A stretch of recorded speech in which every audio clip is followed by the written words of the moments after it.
Hello दोस्तों, कैसे हैं आप सभी लोग। तो सीडीपी की क्लास को कंटिन्यू करते हुए और क्लासेस बेटा आपको कैसी लग रही हैं कमेंट सेक्शन में ज़रूर बताएं। बाकी आपका जो चैप्टर 7 चल रहा है बुद्धि, वो भी जल्दी ख़त्म होने वाला है। ठीक है, 1-2 दिन में आपका ये चैप्टर भी ख़त्म हो जाएगा। उसके बाद जो चैप्टर हैं वो काफ़ी छोटे छोटे हैं, क्योंकि यही एक चैप्टर था जो काफ़ी लंबा था। ठीक है, बुद्धि का एक कारक सिद्धांत हमने पढ़ लिया था कल बेटा। बहु का द्विकारक सिद्धांत भी हमने कवर कर लिया था। आज जो हमारा है समूह कारक, ये भी हो गया हमारा।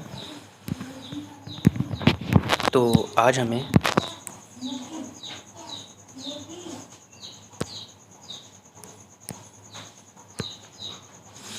बुद्धि का द्विकारक सिद्धांत कवर करना है। ठीक है, तो जिन बच्चों ने अभी तक प्रीवियस ईयर की क्लासेस नहीं देखी हैं, चाहे वो मैथ की हो, सीडीपी की हो, और आपकी ईवीएस की क्लास भी शुरू हो गई है, आप लोग ईवीएस की क्लास को जाकर देख लीजिए।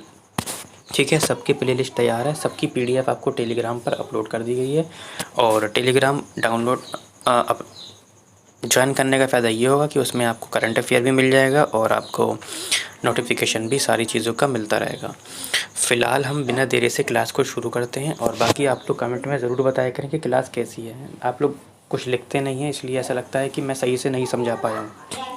ठीक है, यदि अगर मैं नहीं समझा पाता हूँ तो आप लोग मुझे बताया करें कि सर आप यहाँ पर नहीं समझा पाए हैं, तो जिससे ये होगा कि मैं उस पर मेहनत करूँगा और आपको अच्छे से समझाने की कोशिश करूँगा। ठीक है, फ़िलहाल को बुद्धि का बहुकारक सिद्धांत सीधा सीधा टेट, सी टेट और एस टेट तीनों में पूछ सकता है कि बुद्धि का बहुकारक सिद्धांत किसने दिया। तो बुद्धि का बहुकारक सिद्धांत आपका किसने दिया है? थॉर्नडाइक ने दिया है। तो एक नंबर का क्वेश्चन आपका यहाँ से क्लियर हो जाता है। बाकी बुद्धि का बहुकारक सिद्धांत क्या कहता है? उन्होंने कहा, थॉर्नडाइक ने कहा कि बुद्धि कई तत्वों या कारकों से मिलकर बनी है जिसमें कोई भी दो कारक आपस में समान नहीं है। जैसे कि मैंने अभी पीछे आपको कल की क्लास में बताया था कि जो आपके थर्स्टन की बुद्धि थी 7, वही क्या है? थॉर्नडाइक की है। उन्होंने कहा कि बराबर नहीं, यानी कि उन्होंने कहा कि जो भाषाई बुद्धि है, यानी कि मैं थर्स्टन में समझाने की कोशिश कर रहा हूँ थॉर्नडाइक की बुद्धि को, बहुकारक सिद्धांत को, लेकिन है ही नहीं, मैं केवल समझाने की कोशिश कर रहा हूँ। जैसे कि उन्होंने कहा जो भाषाई योग्यता है वो शाब्दिक योग्यता नहीं है, और जो शाब्दिक योग्यता है वो भाषाई योग्यता नहीं है।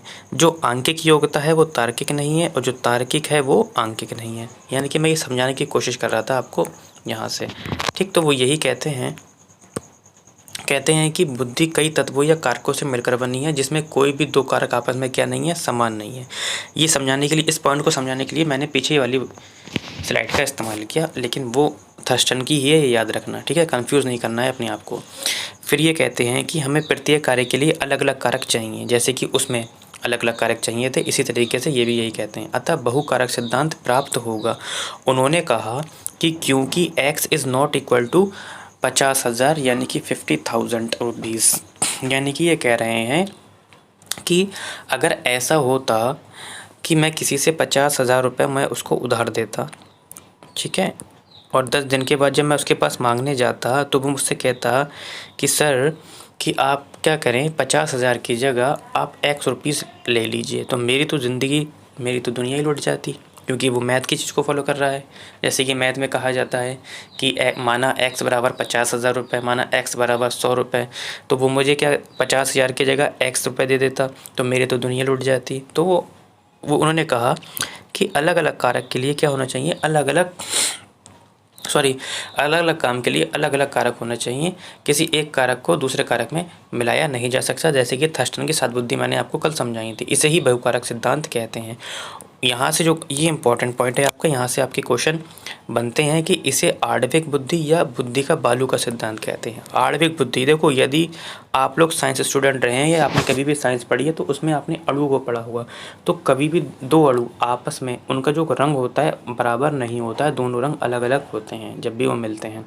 इसी तरीके से आणविक बुद्धि में जो कारक होते हैं ये भी क्या होते हैं? हमेशा अलग ही अलग होते हैं। इसी तरीके से बुद्धि का बालू का सिद्धांत, तो इसको मैं इस तरीके से समझा, इसे बालू का सिद्धांत क्यों कहा गया? इसे अगर मैं सपोज करो ये आपके 6 ट्रक और इधर भी 6 ट्रक हैं, काहे के हैं? रेत के हैं। 6 ट्रक क्या किया, यहाँ पे लौट दिया गया, ढेर बना दिया गया। उन्होंने कहा कि यदि 6 ट्रक से यहाँ पे मैंने लौटा जो ढेर बना, और यही 6 ट्रक इतना ही रेता मैंने यहाँ पे लौटा, तो दोनों को जो ढेर होंगे समान नहीं होंगे। इसीलिए उन्होंने कहा जब समान नहीं होंगे तो बुद्धि का बालू का सिद्धांत ये कहता है कि कारक भी क्या क्या होंगे, अलग अलग होंगे। जिस तरीके से ढेर एक सा नहीं बन सकता, क्योंकि 6 ट्रक में रेता बराबर है, इधर वाले 6 ट्रक में भी रेता बराबर है। जब दोनों को लौटा गया तो दोनों को ढेर एक समान नहीं होंगे, इसलिए इसे हम बुद्धि का बालू का सिद्धांत भी कहते हैं। कहीं ना कहीं कारक में क्या होगी, तो बुद्धि के जो कारक होंगे वहाँ पे कहीं ना कहीं डिफरेंस पाया जाएगा। इसको हम इस तरीके से भी समझ सकते हैं। ठीक है, तो आज इतना ही रखते हैं, एक एक टॉपिक, क्योंकि जल्दी हो जाएगा। क्योंकि अगला जो टॉपिक है आपका तरल एवं ठोस बुद्धि का सिद्धांत है, ये भी आपकी एक ही स्लाइड है, इसको हम नेक्स्ट क्लास में कंप्लीट करेंगे।